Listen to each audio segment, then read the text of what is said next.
Hello, hello, hello, hello, hello, my lovely, lovely friends. Welcome back to my channel. My name is Rue. How do you do?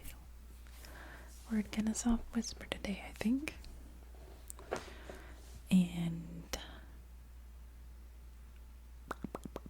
my stomach has a lot of opinions right now. So hopefully it will keep that as quiet as possible because it's so annoying. But today is simple.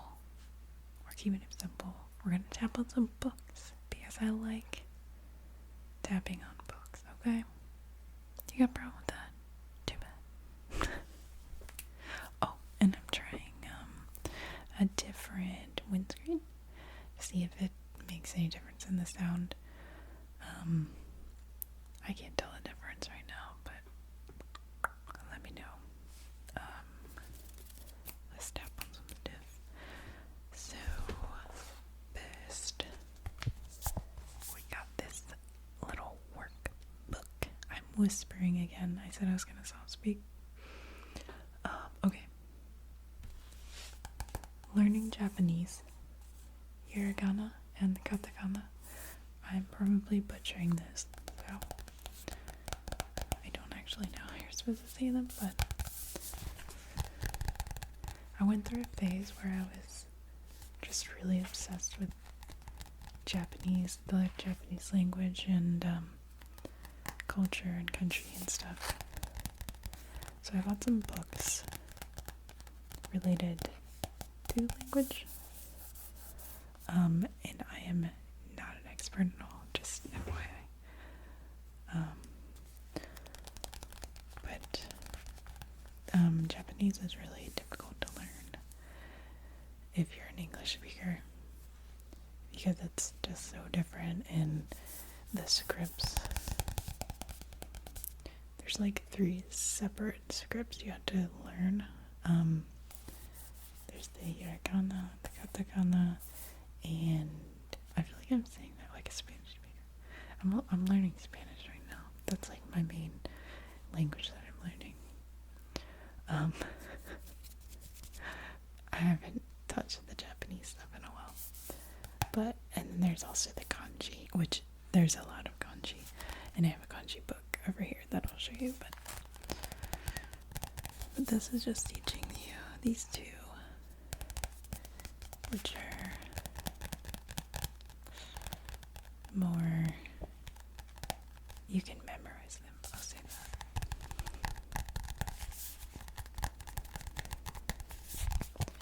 And like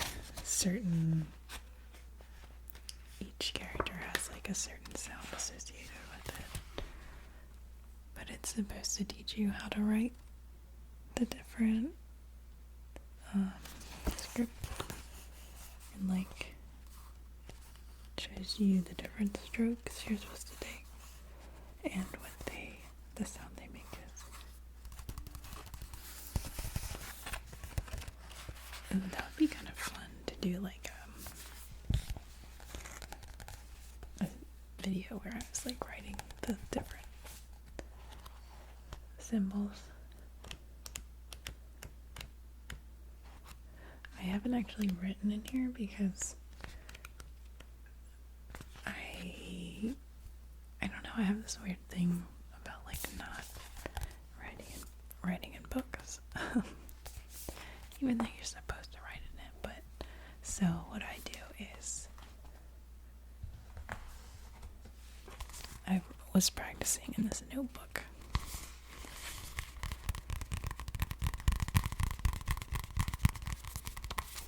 So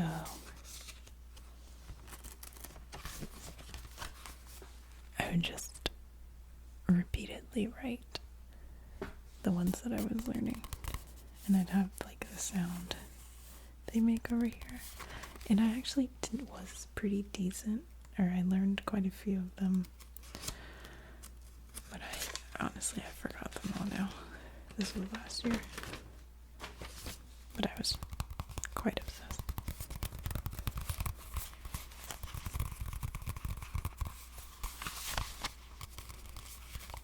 I I would love to get back into it, but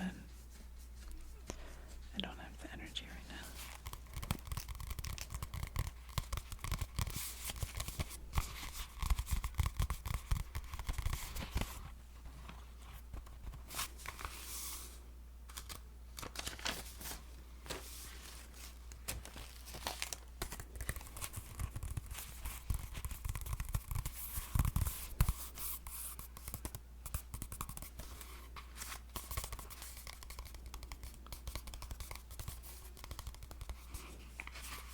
And I think some of these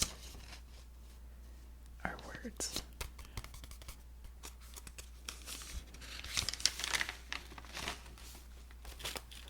That I was practicing.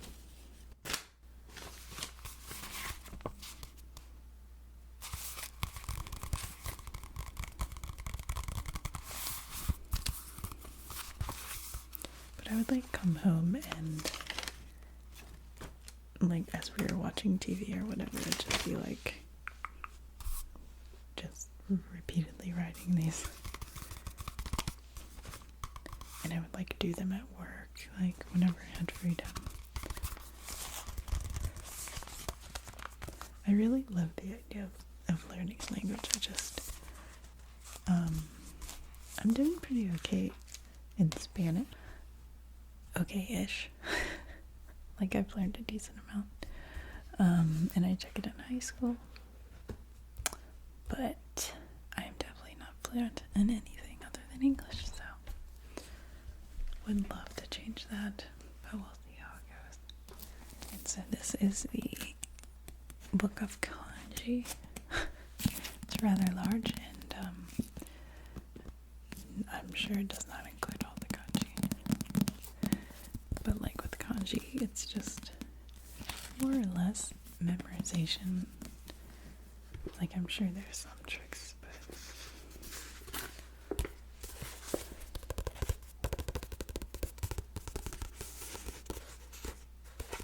and once again it shows you the stroke order because you're supposed to write them in a very specific order.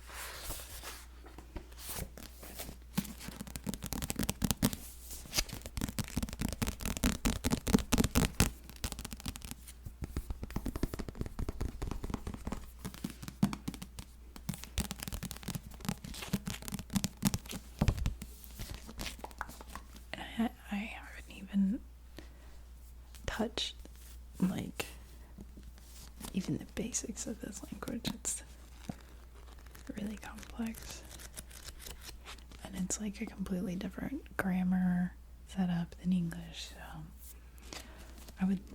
it would be so cool to learn, but I don't know if I have the like mental space in my brain or the time to commit to it. And it's like, you know, these kinds of things are hard to learn if you're not like immersed in the country and like surrounded by the language and stuff. But I really love it.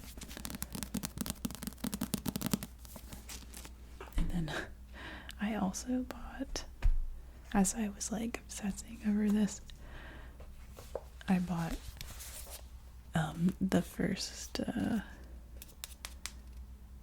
do you call it? Okay, my apologies, there was a plane. Yeah, so as I was saying, I bought the first book of Death Note book. Is that the right word? In Japanese. So not that I could ever read it, but I just thought it would be fun. But when I first got this,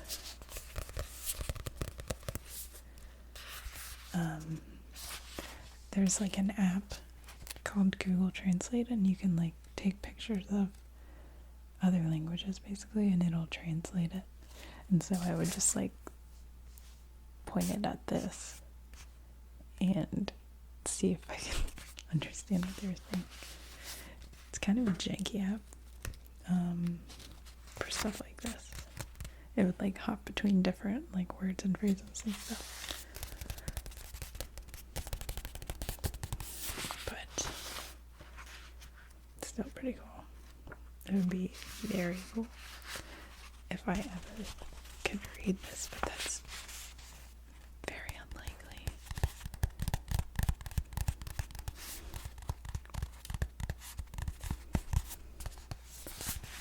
Also, shout out to GB. Like, okay, everyone knows who GB is, but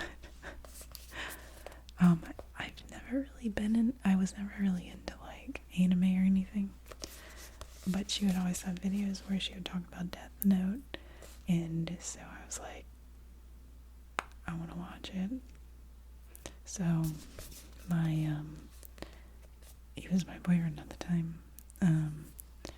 He's my fiance now, but I was like, hey, can we watch this? Like, he'd already watched it because he's into anime and stuff, and so it was like my first anime, actually my only. I haven't really watched any of those, but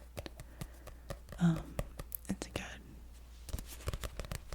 I should read the mangas, but I have not. I've never actually read a manga. I know, like, imposter nerd over here, but I did like the anime.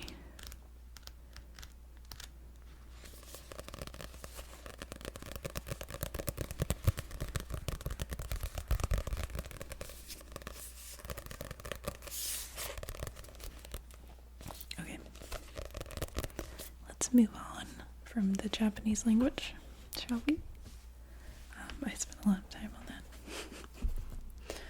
that. Okay.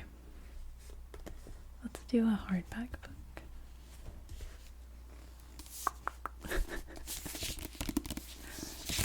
This is called Good Germs, Bad Germs. And it's a book that I bought when I was in school, when I was taking a microbiology course, because the teacher required it for her class, and it was really cheap on Amazon. But it's actually an interesting book. Kind of talks like about the history of like our understanding of bacteria or like just disease in general. Like from back in, the plague times when they'd wear the, what do they call them? I'm talking about like the beak. And they would put like flowers in it so they couldn't smell the like death and disease or whatever. They thought disease was caused by miasmas. I think that's how you say it. I'm not sure. But they didn't know what bacteria was, obviously. Or viruses.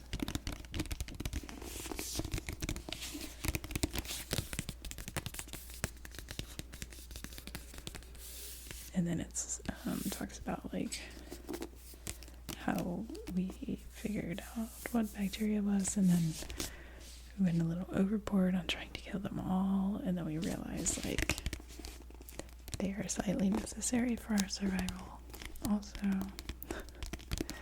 So then we have to deal with antibiotic resistant bacteria and things like that, because we went so hardcore on trying to kill them that they like mutated to be resistant, So it's actually interesting. It was a really difficult class. Like, the material wasn't difficult for me, but her tests were insane.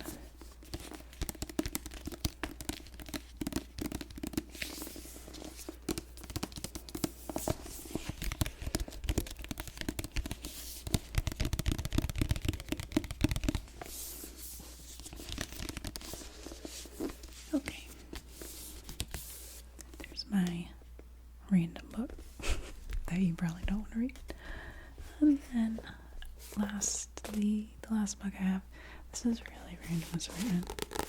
Fahrenheit 451, which you may have read in school.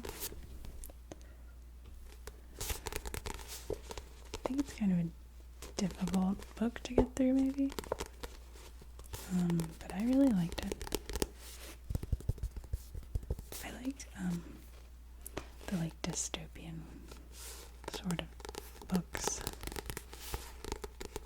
I just think it's kind of fun to picture myself being in this screwed up future, not fun, but you can see it happening, I guess.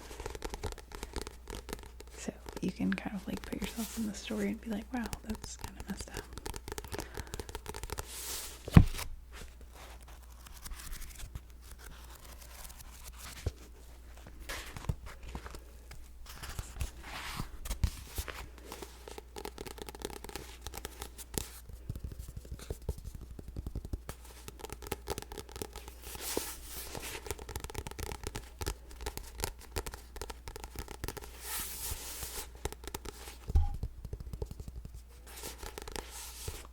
Anyways, I think this is going to be a shorter video. Running out of time. So, I hope you enjoyed my little bit of rambling and book tapping today. Thanks for hanging out as usual. And I hope you have a lovely rest of your day, your night, evening, whatever time it is for you. And I will see you next time. Sound good?